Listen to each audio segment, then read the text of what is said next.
Hey, Foxy Stars, your girl Foxy, and I'm back with Choosing Joy, Part 3, with the last 3 chapters.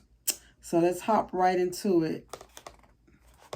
Taking micro steps towards meaning. If you don't go after what you want, you'll never have it. If you don't ask, the answer is always no. If you don't step forward, you're always in the same place. Nora Roberts said that. Purpose comes in many different forms.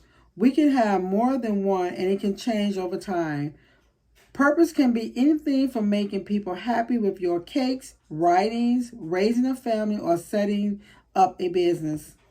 Our purpose may be highly individual, but one consistent characteristic it holds is that it's a feeling.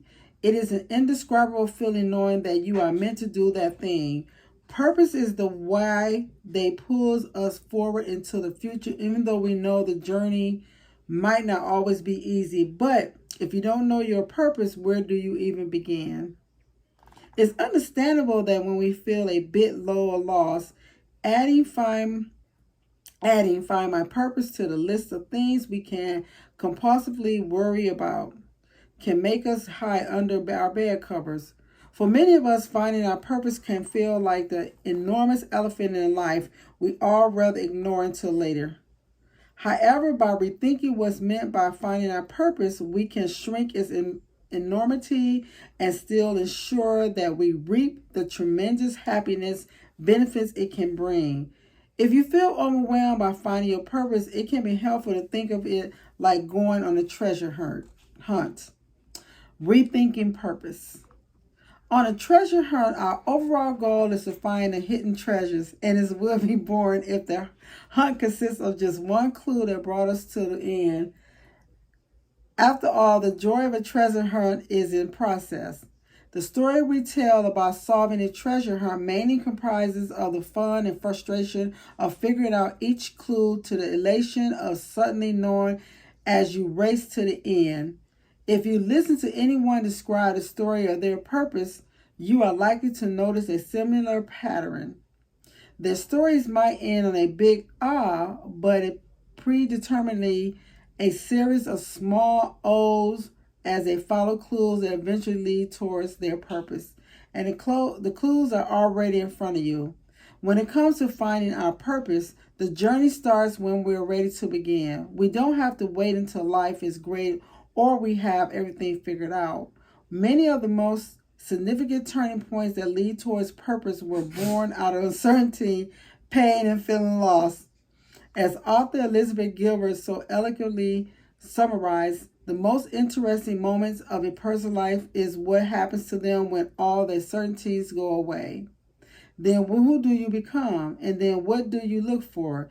That's the moment when the universe is offering up an invitation saying, come and find me. Perhaps the resistance you feel in your life may turn out to be your greatest teacher. Maybe you'll use what you learn to inspire others. Create a new product or pursue a different career. We are the meaning makers of our own life. Wherever we are in life, our purpose is to be fully present with the moment, aligning our actions with our intentions of what we desire in the future. Our purpose or purposes is ready to start revealing itself when we are willing to accept the invitations to find it. Purpose and happiness. Purpose give us a sense of meaning which has been linked to greater work, enjoyment, life satisfactions, and happiness. And purpose does more than impact our mental health.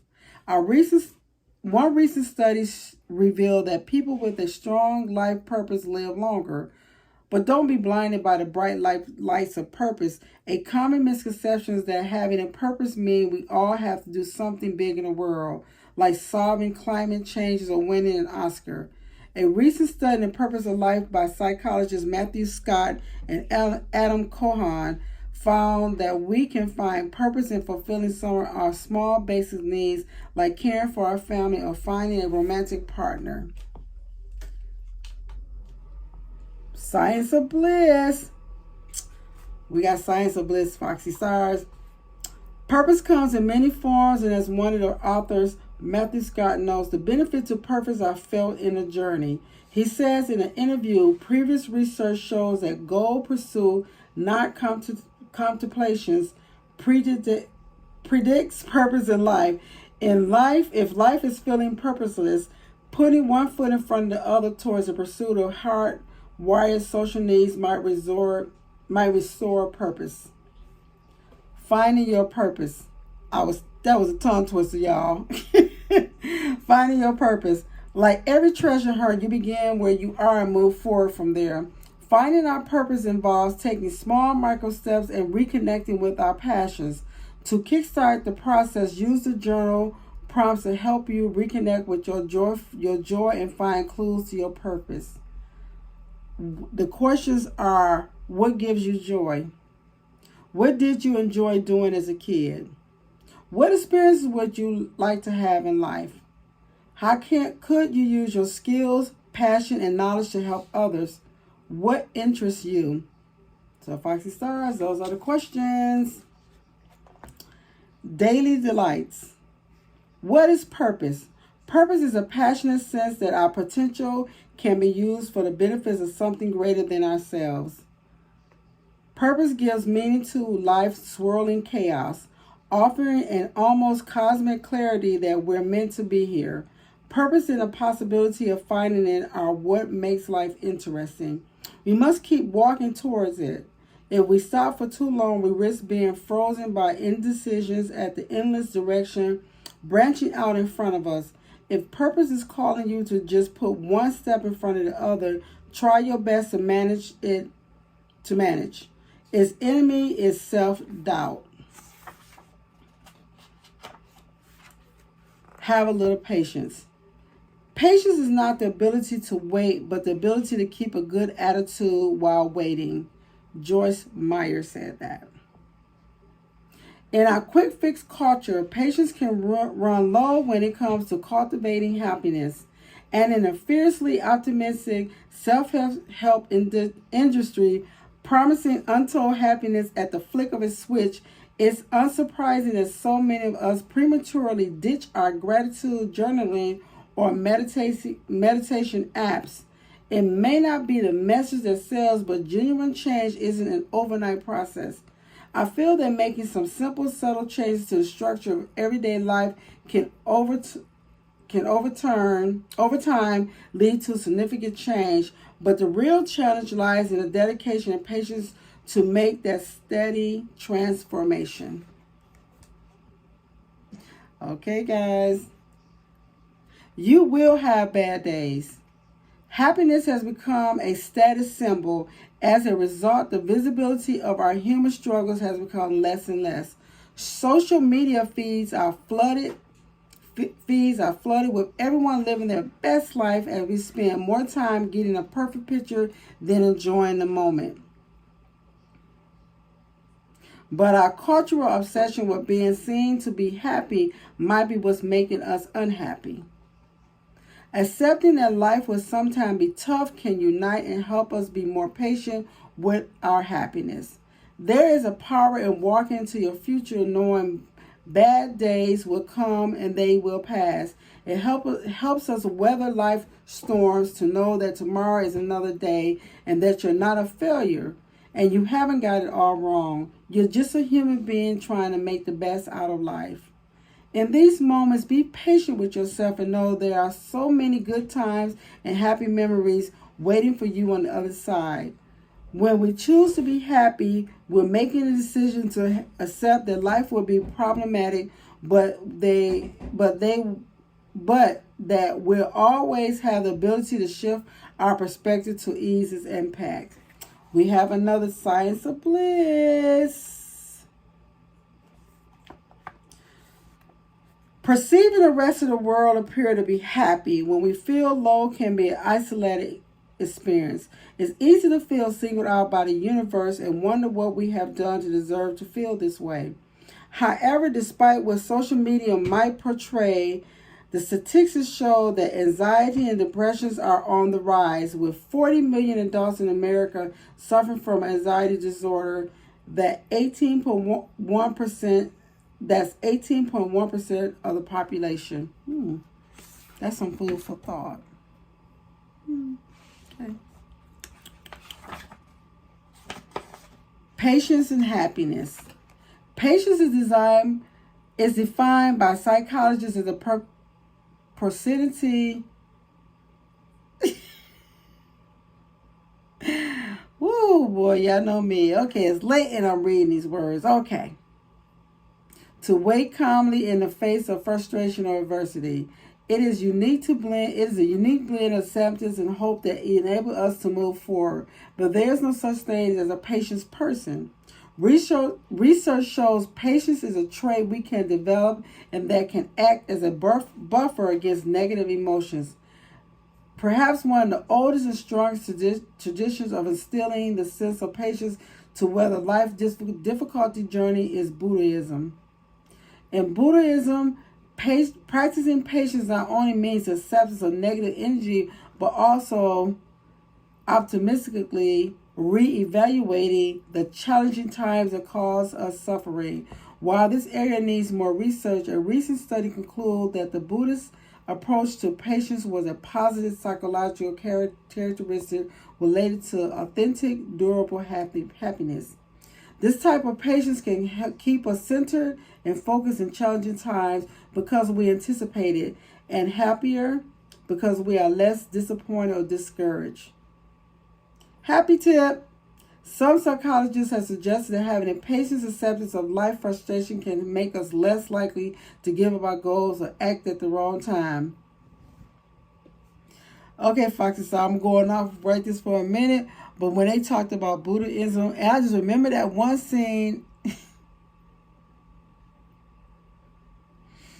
That one scene in the movie with Ike and Tina Turner,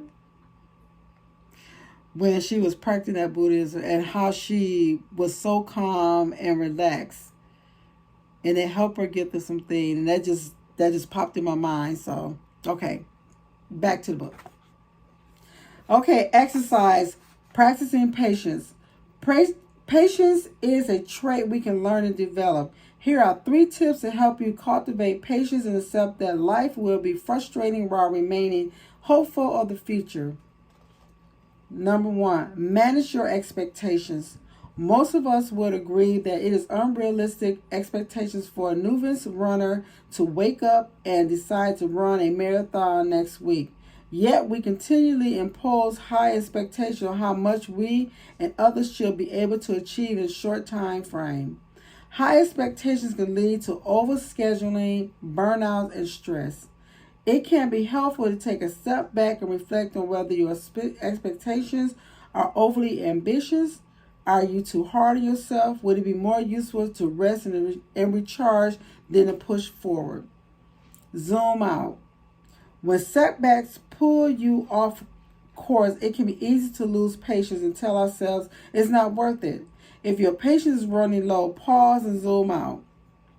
Try viewing a setback in a bigger picture to gain perspective. Ask for help. When we are facing challenging times, we also need people to be a little more patient with us. It can be helpful to reach out to those you trust and explain how you feel. This way, if you are distant or frustrated, you give them opportunity to show a bit more patience towards you. Okay, Foxy Stars, we are in the last chapter of Believe in Your Future, which was the third part of this book, and it's called You Are Enough. If you need anyone else to approve of you before you approve yourself, you'll be waiting forever. Matt Haynes said that. We all have a need to be seen, heard, and to feel worthy in the world. And as we forge our path through life, and many of us learn to temporarily satisfy this need by pleasing, perfecting, and performing. Over time, we perceive happiness and self-worth to exist outside of us as things that have to be earned. Yet, no matter what we do, no amount of recognition ever feels good enough for a long long enough. A sense of unworthiness can hold us back from pursuing our future as we take a residency in a life waiting room.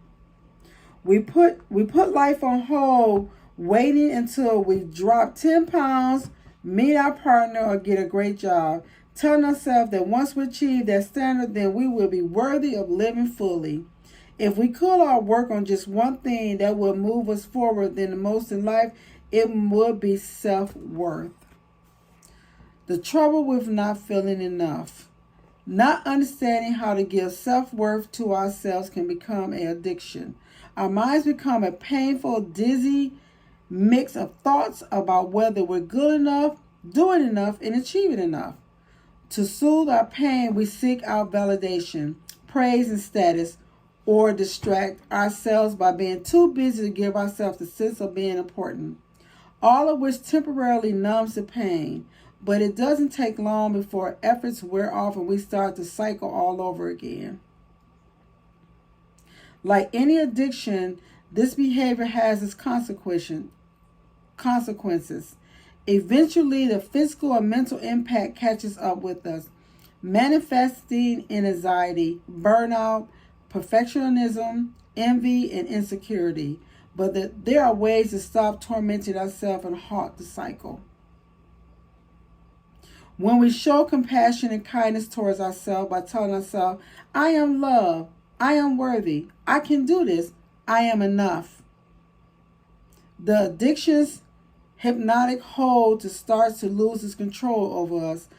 It's in this sacred space of worthiness that we have the freedom to choose whether we listen to the narrative of I am not enough or choose a different one. I believe we should all start our journey into the future with the belief that we are enough. If you have ambitions and dreams, you should research for those shiny gold stars of achievements, but reach for them for the memories, experiences, and learning they provide, and not as a means to prove yourself worthy to be in the world.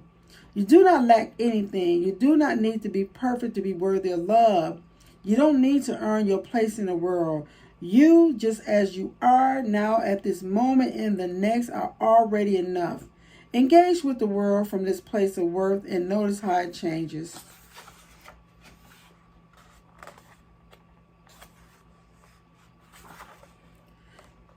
Self-worthiness, self-worth, and happiness.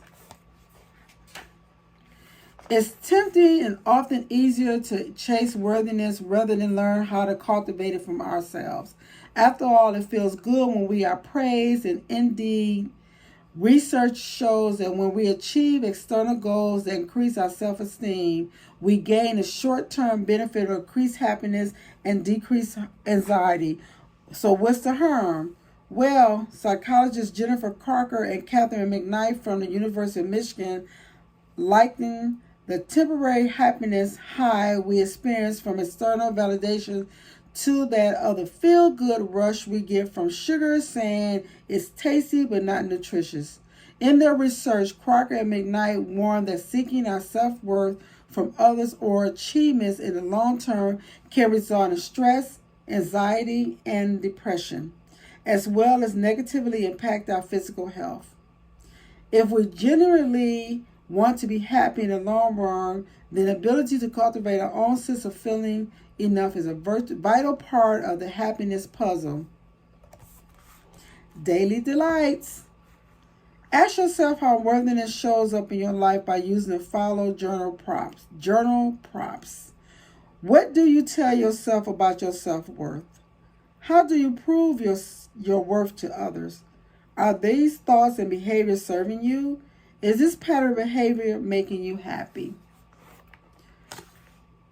Okay, Foxy Stars, we have a exercise. You know she loved giving us some exercises. The art of self-compassion. The art of self-compassion. Our ability to feel enough is precious psychological resources that we must continue to nurture throughout our lives. And research suggests one of the most effective ways to do this is by learning the art of self-compassion. Here are 3 suggestions to help kickstart your journey.